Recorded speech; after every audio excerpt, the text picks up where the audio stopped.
Okay, so this is going to be like the third time that I've tried to record this. The last time I spent like probably 20 minutes doing this and then I didn't have any audio, so I'm going to be a little agitated going forward. Anyway, my name is Celerdus, otherwise known as Davy Bones. Both are me, doesn't matter. I'm the guy who created Adonis, which is probably what you're here for. If you're not here for Adonis, I don't know what you're doing here, but feel free to stick around. It's up to you.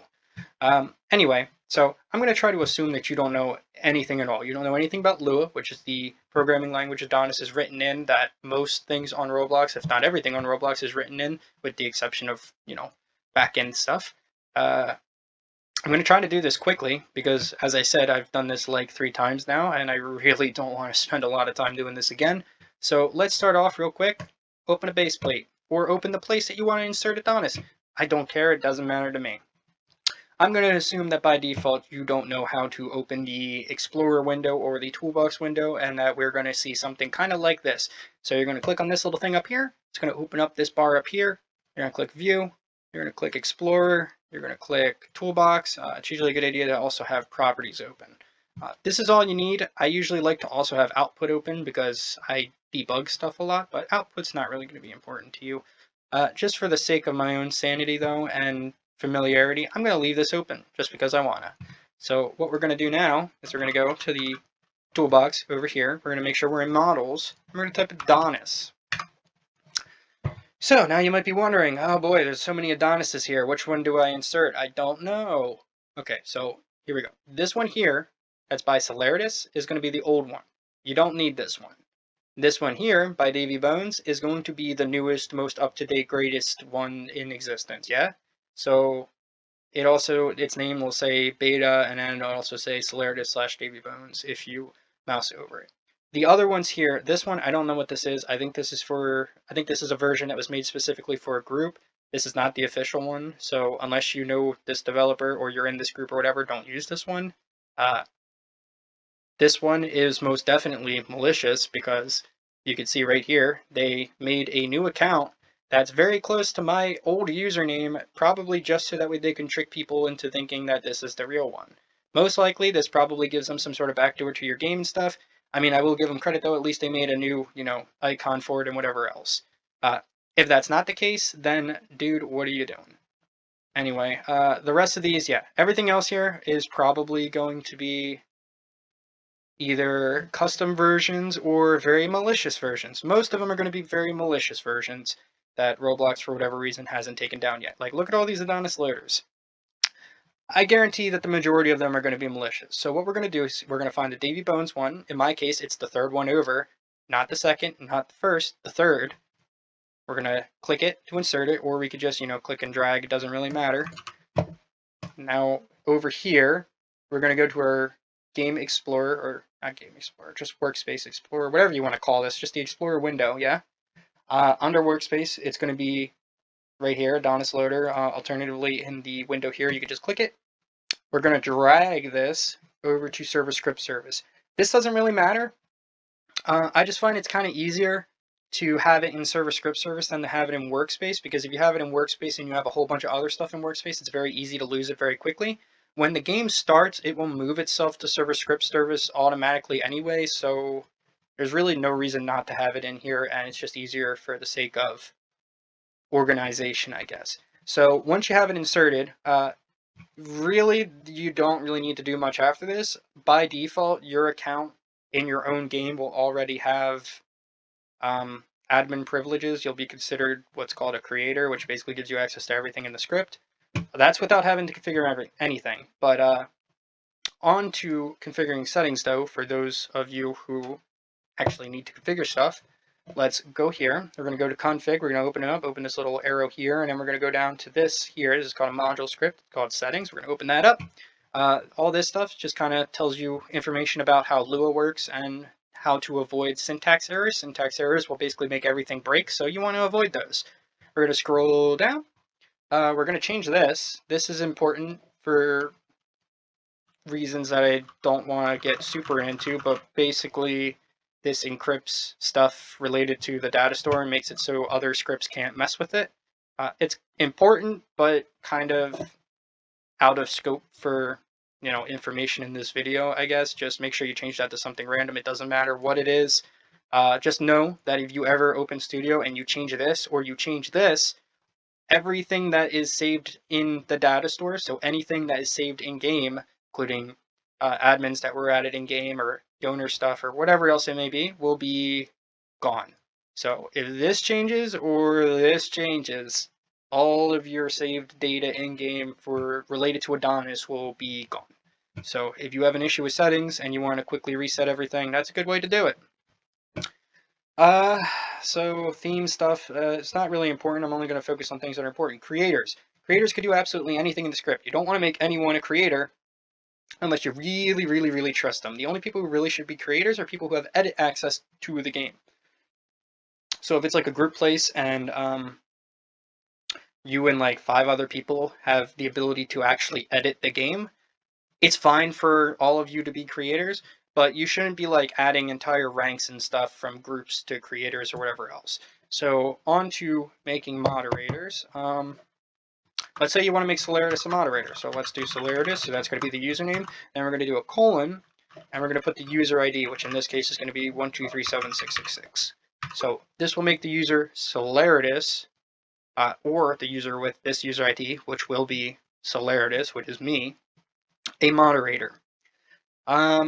If you don't put the user ID and you only put the username and then the user changes their username, they will no longer be an admin, so it's usually a good idea to put the user ID. Ideally, I would say just put the user ID like this instead of doing this, because there was an exploit at least twice now where users were able to, or not users, exploiters were able to change their username to that of an admin, and then that was able to be used to, get admin access in the game. And that wasn't specific to Adonis. That was just for anything that used usernames to check if someone was an admin. So ideally, do this. But if you can't remember who's who or whatever, you don't want to make comments, then you can do this. This is also acceptable. Let's say you want to make a rank a moderator. So if you have a group, so it's important to note here that group has to be group. It has to be spelled exactly like this. It is not the name of the group. So we're going to do group, colon, and then we're going to do the group's ID. So let's just type something random here because I don't have a group off the top of my head to use. And then the rank. So let's say you want rank 1, 2, 3 in group, whatever this is, to be moderators. So everyone in this role, rank, whatever, will be a moderator now. Let's say you want to do this rank and higher. Add a little dash in front of it. Now it's that rank and higher. Everyone that is in this rank or higher in this group will be a moderator. It is important to know, once again, that this is the group's ID, not the group's name.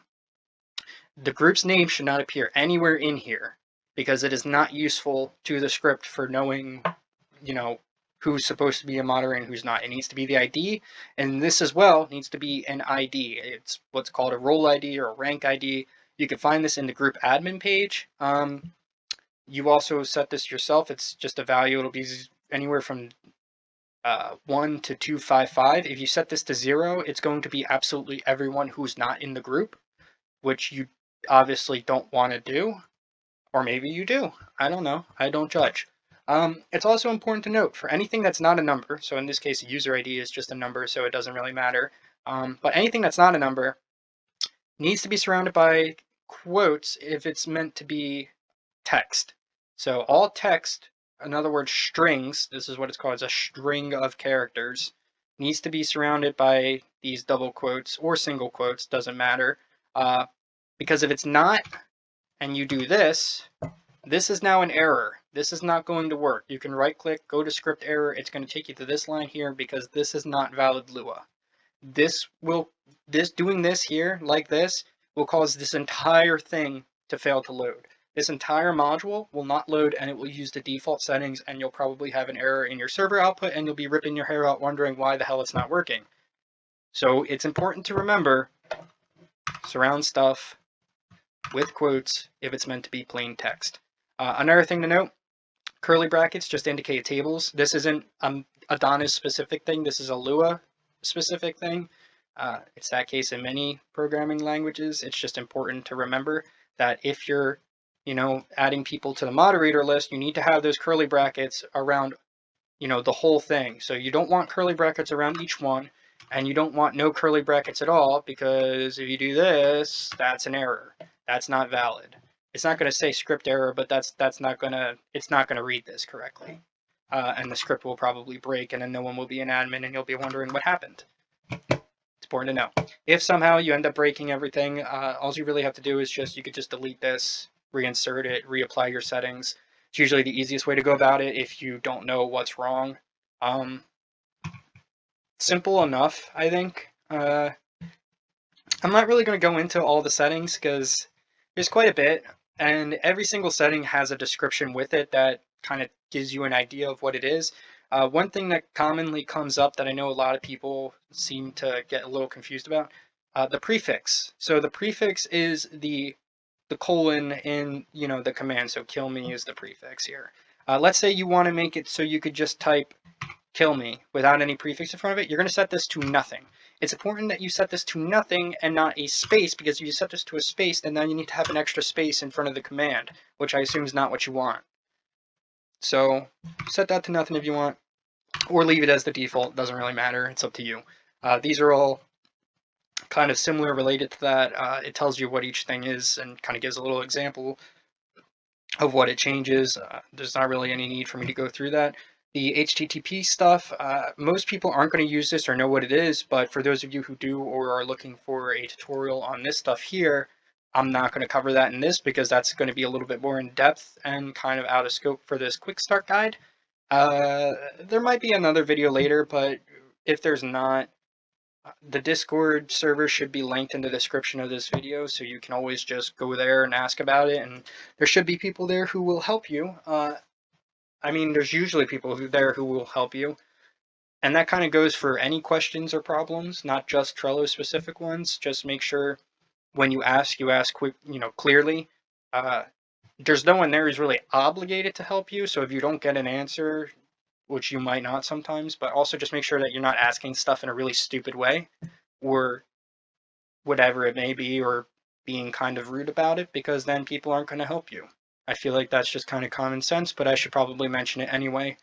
But yeah, questions, concerns, whatever, go to the Discord server. I will be there as well. Preferably don't spam other admins. You could spam me, but don't spam other admins because you'll just make them mad and then they'll probably ban you. That's kind of about it. There's not really much else to cover for like a quick setup sort of thing. I don't know if I mentioned it or not, but you'll automatically be a creator in your game, so you don't need to add yourself to this at all. It won't apply while you're in studio, so if you use a test server, you probably won't be a creator. You'll need to add player 1 to the admin list, but otherwise in your own game, when you start an actual real, you know, server or whatever, and you're testing stuff or playing the game or whatever it may be, you'll automatically be a creator. So you don't have to add yourself to any of these lists. You already have access to absolutely everything in the script. It uses the game's creator ID property thing to check. Oh, one other thing I don't think I mentioned. Server storage. This is where tools and stuff are stored. In scripts like Coles and stuff like that, it was originally like lighting. Roblox added server storage, which is made specifically for storing stuff. So preferably use that. It doesn't really matter what you use. You can have something in server storage, or you can have something in workspace. You can have something wherever you want. But just know that whatever you want to use for storage, you have to change this setting to match it. So if you have a folder named blob in server storage, you need to change this to server storage.blob or whatever. Or if you have a folder named blob in workspace, then this needs to be workspace.blob. Okay? Because otherwise it's not going to know where stuff is stored. It's not going to know where you're putting stuff. So if you try to give yourself a tool or something, and it's not in the right storage location, it's not going to work because it doesn't know what the hell you're trying to do. That's important. This is just going to be the theme. This is going to be the mobile version of the theme. Just has some stuff disabled that doesn't work correctly on mobile platforms. These aren't really important.